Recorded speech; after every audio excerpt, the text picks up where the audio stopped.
Hold it up, we gon' burn it down. Hi, my name is Jackson and welcome to Eagle Motoring. Today we have a 1994 Mustang GT and we're going to take it on a review and see how it does. 1994 was the first year of the SN 195 series. It included the same 5.0 liter pushrod V8 that came in the Fox body, however it had a new sleek styling to the car. The car was about the same specs, about the same amount of speed included. However, it looked better and actually could perform way better in corners due to the aerodynamics of the car. It's still a Mustang though, so it's still not known for its corners, but it is still a great car. Alright, let's go look at the interior. Here at the standard Ford key for 1990, it's kind of basic, but it does get the job done. It actually does have keyless entry. Alright, coming along the door here, you can see that it's very basic. You have your front passenger and you even have the back because it's convertible. You also have the locks here and the locks for the back here and the unlock lock button here. You also have the mirror adjusters automatic. Coming to the lights. The lights are actually just a pull switch here. As you can see, the timer just comes on. Then we have the gauges. The gauges are actually really cool font here. They have the RPM gauge go up to about 5,800, my bad. 5,800 RPM here. The speedometer even goes all the way up to 150. I bet this car would probably do around 130 stock-ish, maybe. Alright, coming along to the air conditioning unit. Here we have basic plastic controls. I mean, you can't really expect a whole lot from Fords at this era. I mean, they're pretty poor quality, but they do get the job done. Off, on, for normal AC here. My friend Jordan already has it to max AC just because it can be weak sometimes. Aftermarket head unit here, pretty simple, but it does get the job done. This is pretty good aftermarket head unit here, and we have this model here came standard with a 4-speed. I believe it's a 4-speed automatic. and pretty basic, but I mean it's all right. It's not great, but it can be better. Coming along to the passenger side here, these seats actually have seat covers on them, but they are pretty cool. They do look pretty cool. Coming along to storage, Mustangs are not really known for the storage, but they're deep storage here, and we have even a center storage unit here. I mean, it's pretty deep, but it's not great. So yeah, that is the interior for the 1994 Mustang GT.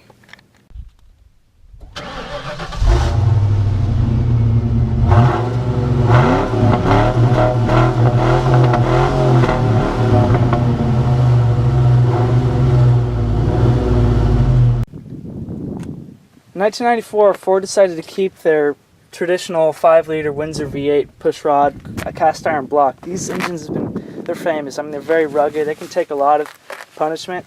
I mean, some have been known to go up to 300, 400,000 miles, probably even more.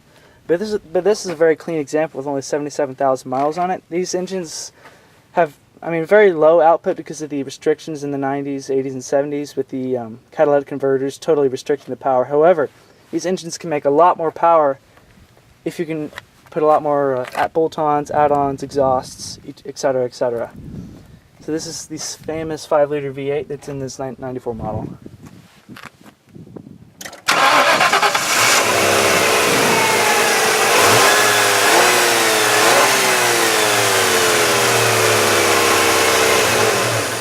Alright, let's go for a drive. See how this thing handles. Alright, let's go. Now, setting off in the 1994 Mustang GT, you can tell right away that the brakes are spongy. Like, they're good responsiveness, but they feel almost spongy-like. And the steering wheel is pretty tight, I gotta say. I mean, this car is in great shape for it being only a 1994. Going down this hill, it's very steep, probably about 15 degrees. I mean, it's very steep, but the Mustang handles it great. Driving along in the neighborhood, I mean, it feels fine. I mean, it's a normal car. It's actually very nice to drive it. The springs are a little stiff, but it's fine. I mean, the Mustang drives very well compared to other muscle cars of the era, which are very stiff riding. Mustangs have always been kind of known for being comfortable to be in. We're about to come out of the neighborhood now. I'll let you know in a second when we're out. Alright, now coming out of the neighborhood, we do have a straight strip here. Let's point it straight. And let's go.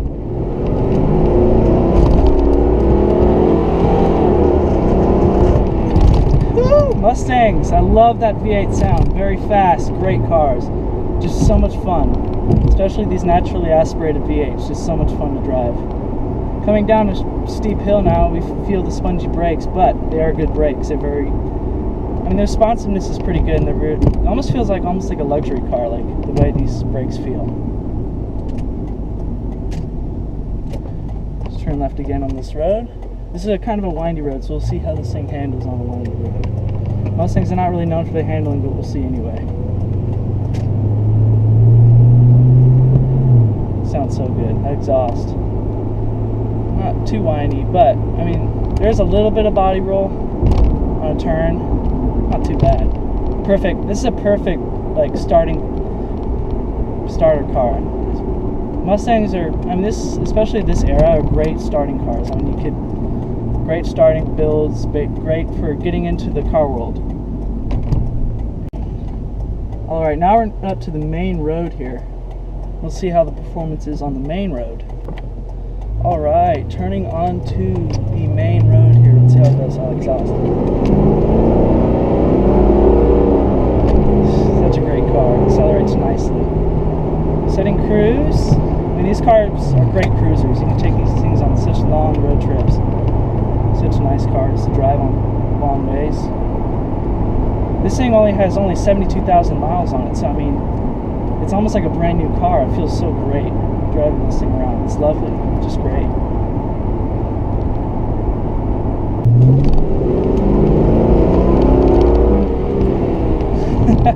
I love the acceleration of these cars. After driving this car a while, I feel that this is a nice cruiser car. I mean, Mustangs have been known for the cruising with the top down in California at the beach. I mean, it's just a great car to cruise in. I mean, they're not known for their corners, but they are sure a lot of fun to drive. So this would be a great car if you're even just a teenager with just a couple $1,000s in cash. Just place it down. You have a great first car. It's just so much fun to drive. Coming up to a stop here. I mean, the spongy brakes, but they're great. Nice and responsive. Sometimes on hard bumps, these cars they're a little stiff, but I mean, it's not the end of the world. It's nothing like anything like a Porsche or anything like that. Nothing crazy. It's not too bad at all.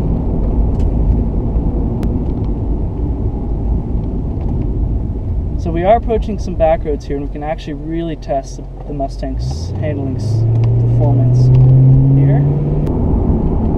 All right, now we're coming up to a corner here, and let's see how the Mustang does. I mean, they're not really known for the handling, but let's still see. Let's see how it does.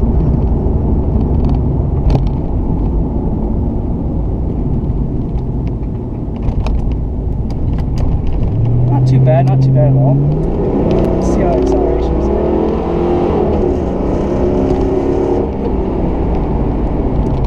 Oh, these things are so much fun to drive. These old 5-liter push rods just sound so good. The muscle car feel. It's just a great car to drive. Great car to cruise in.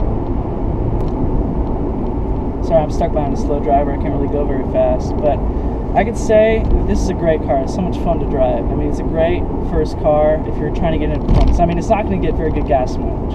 However, if you're not driving very far and you want something kind of fun to drive, this is a great car. I mean, it could be a little bit bigger, but hey, I mean, you're sacrificing that up for a great American pushrod V8. It sounds amazing.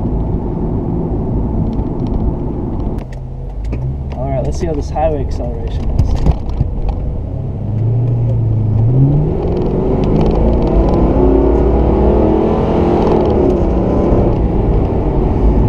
It's right up to speed. I'm going to roll the window down for you for the next acceleration part. Just a great sound.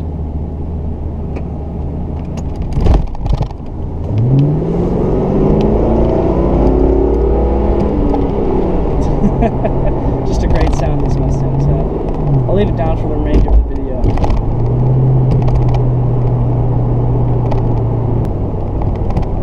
Alright, well, thank you so much for watching this review. I mean, this is our first review out of hopefully many. So please subscribe for more. Add us on Instagram at Eagle Motoring. Thank you so much for watching. Have a great day.